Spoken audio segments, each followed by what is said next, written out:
Hello, world and universe. Welcome to the Trevor Donald Experience. Manifest your truth. And if you're new to the channel, please hit that like and subscribe button. And for all my continued followers, I want to say thank you. And this is an opinion-based video channel where I talk about many of the issues and things that are taking place throughout our country. I try to be your eyes and ears, as I know we are all navigating through this busy life with work, raising children, and taking care of the necessities that we need to take care of each and every day. So I just try to shed a little light on some of the things that are taking place across our country and sometimes our world. And I want to thank you for your continued support, and just to let you know that I do have a Cash App. If you want to make a donation or a contribution, my Cash App is $Trevor Donald 20. That's $Trevor Donald 20 on Cash App.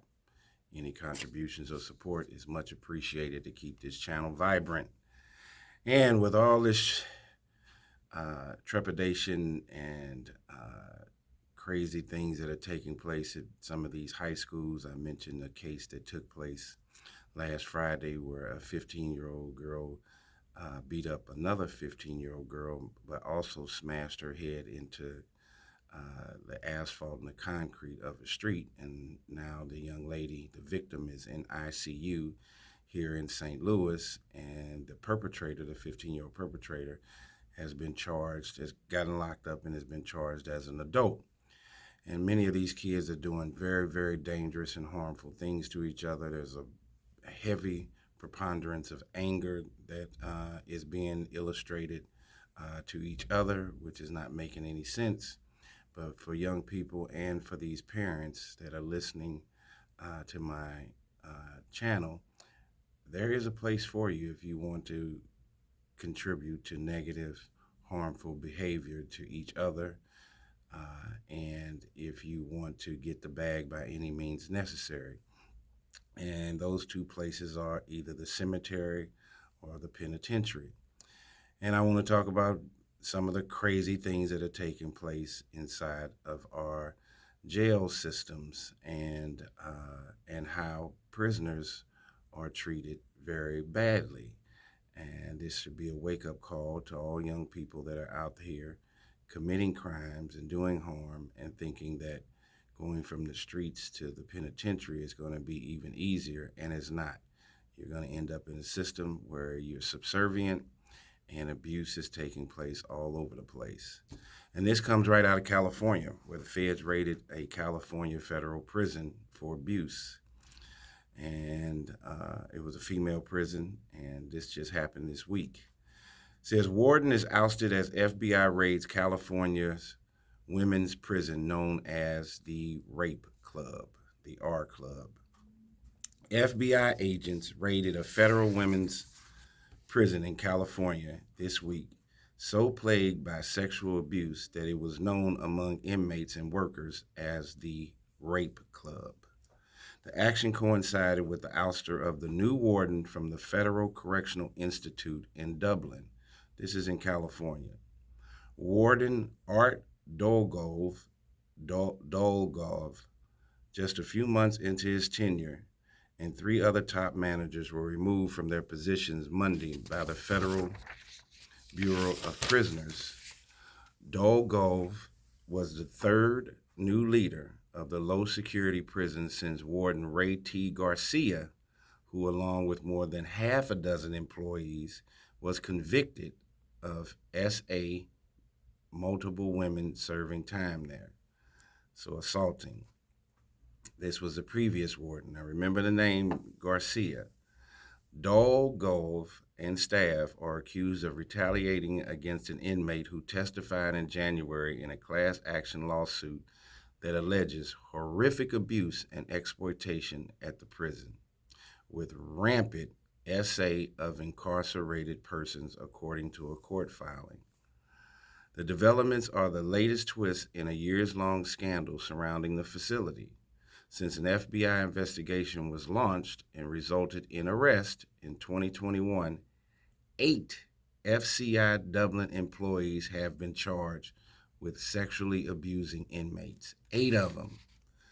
5 have pleaded guilty, and 2 have been convicted by juries. Another employee is slated to go on trial this year.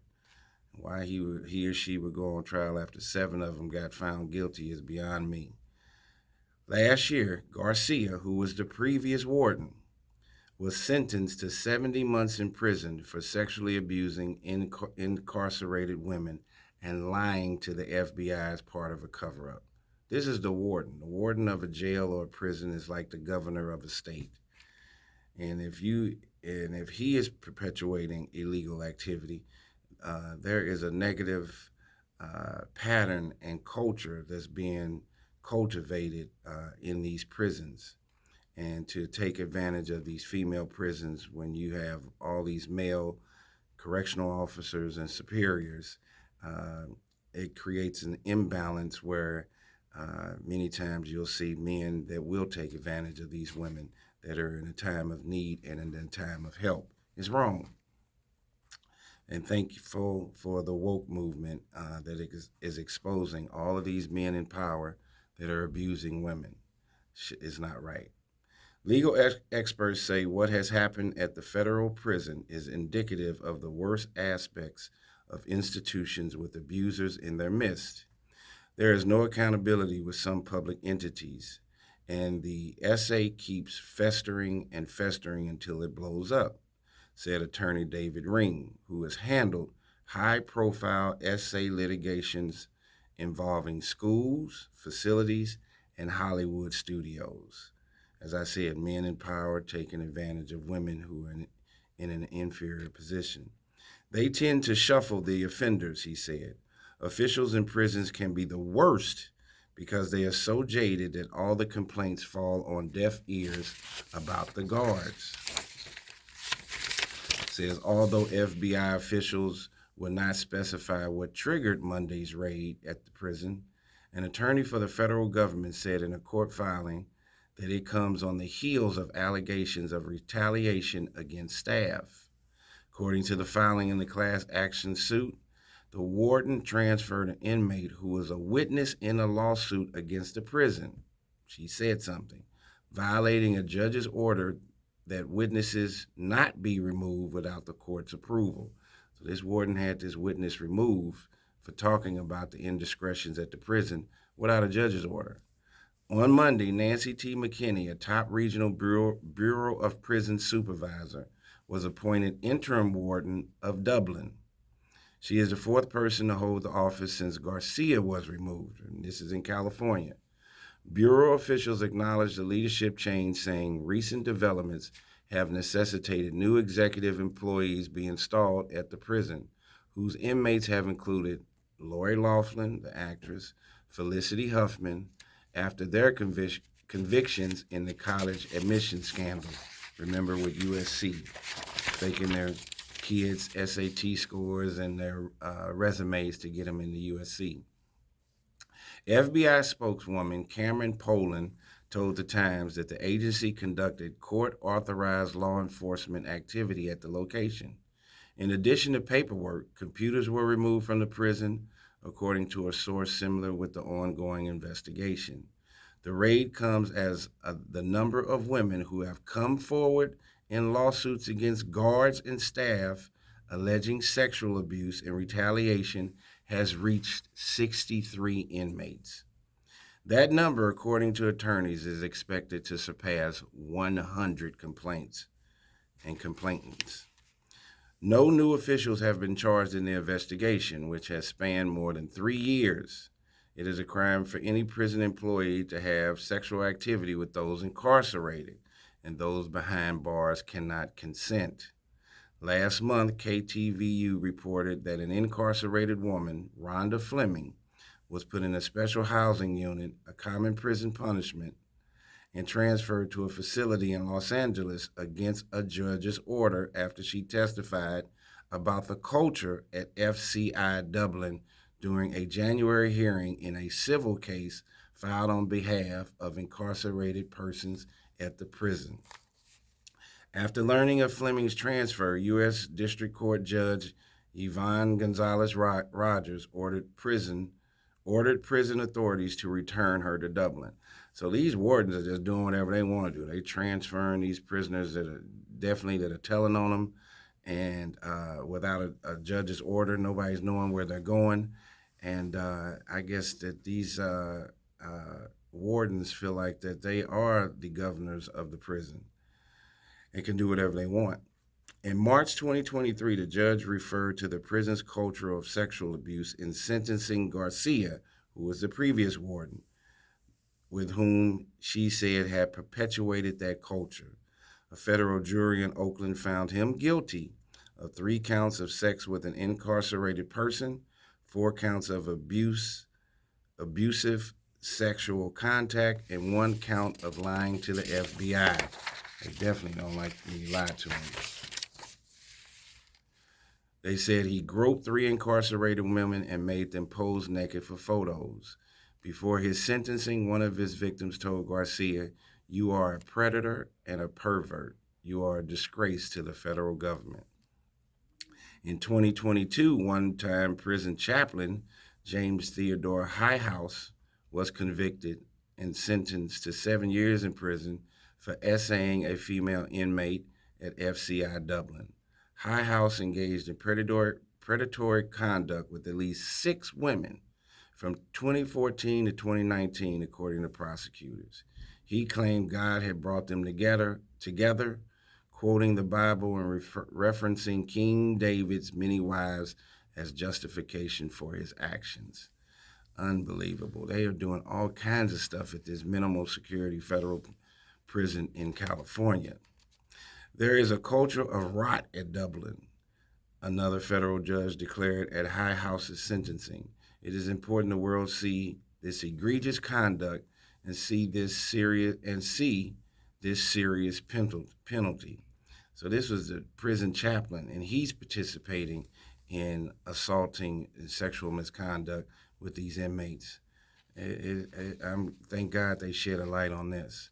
But young people need to realize, especially young females, if you think that you are tough enough to go to prison, and not only are you going to have concerns for inmates, you're going to have issues with correctional officers and the authorities that run the prison. Some of them are not all on the up and up.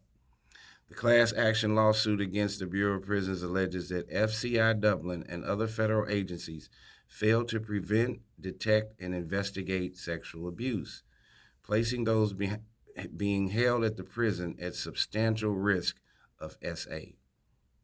The prison also houses transgender and non-binary persons. The lawsuit alleges that even as correctional officers are being sentenced, other guards continued to sexually harass, grope, and assault those being held and subject to individuals to transphobic harassment. Look at this, listen to this environment, this culture. You think it's bad out here in the community and the streets. Wait till you get incarcerated and locked up. Allegations of SA at Dublin stretch back to the 1990s. 4 employees were previously convicted of SA of inmates. These incidents, along with civil litigation, forced the prison to commit to reforms. But lawyers say those reforms were ultimately ineffective or abandoned. By the early 2010s, they note a dozen FCI Dublin employees were removed for sexual abuse, including one who videotaped himself having sex with inmates and stored tapes in a prison locker, but none were arrested. In 2019, the U.S. House Subcommittee on National Security found widespread misconduct in the federal prison system, with officials being shuffled from place to place. That year, Garcia became the warden of Dublin, 2019, and a female prisoner reported to the FBI she had been awed by Highhouse. Remember, he was the in-house chaplain, and Garcia got convicted, who was the warden. And if you follow my channel, remember there is a sure underbelly of nonsense and abuse that is taking place in our prisons. Now, we've heard that stereotype for many years. If you've lived long enough and you've had relatives, male or female, that have been incarcerated. They talk about the inhumane conditions and how correctional officers and authorities treat them. Well, you have to take it with a grain of salt, especially if you have a family member that's been a career criminal who lies a lot. You never know where the truth lies. However, as Pandora's box gets to be open with social media, national media, and the platforms that we have today, there's very little you can wipe under the rug. I did a video previously about the Kentucky State uh, Penitentiary, where over 30 to 40 correctional officers, guards, and administration individuals had committed essay abuse against inmates, female inmates in the state of Kentucky. You have in Alabama, where the state of Alabama and their penal system, you have inmates that have died, and then 2 weeks later, their names come up for parole, and they're being denied parole, and they had already died in the custody of the state of Alabama Correctional Facility. Also, you're having inmates in Alabama that have died, gone to the state coroner's office, had an autopsy done, and then when the body is returned back to the family, their organs are missing. And there's a conspiracy on that the state of Alabama correctional facilities are selling the organs to the University of Alabama Birmingham Medical School. So there's all kinds of deleterious, inhumane things that are taking place in our in our prison system. And now you have this situation in California, which is a low-level federal penitentiary for women, and you have all these men committing all these crimes. I've always felt that you're creating a harbinger when you have all of these male authority figures in these women's prisons. I think you are harvesting a narrative of corruption when you have all of these men that are over these inferior women that are in prison and are destitute and need anything and all the help that they can find. Men have been born and bred to be, uh, I won't say not predatory in a bad way, but the alpha, the lion, to go out and kill prey, and that's what part of our montage is as the protector of our families. Women have been more in a not inferior, but a place of uh, right next to us, so to speak. You know, like the man is the leader of the home, the woman takes care of the home, that old antic, even though that does not exist anymore. But I think when you have this scenario where you have a man in a superior position with an inferior woman, there could be a chasm where an insecure man will take advantage of that situation. And I think this has been going on since the history of the United States penitentiary system, where men have taken advantage of women, and these things have been wiped under the rug. But now with the Me Too movement and many more essay cases are coming before the courts. Even incarcerated individuals are having a voice when it comes to the courts to try to sweep and cleanse all of the negativity that's taking place, and whether it's in our correctional facilities, out in our communities, bad police officers, bad judges, bad lawyers, trying to clean that slate and cleanse ourselves from these harmful and criminal-minded individuals has been a good thing. We need to clean house and have more positive thinking and positive doing individuals in the workforce, as correctional officers, as wardens, as police officers, as lawyers, as judges, as doctors.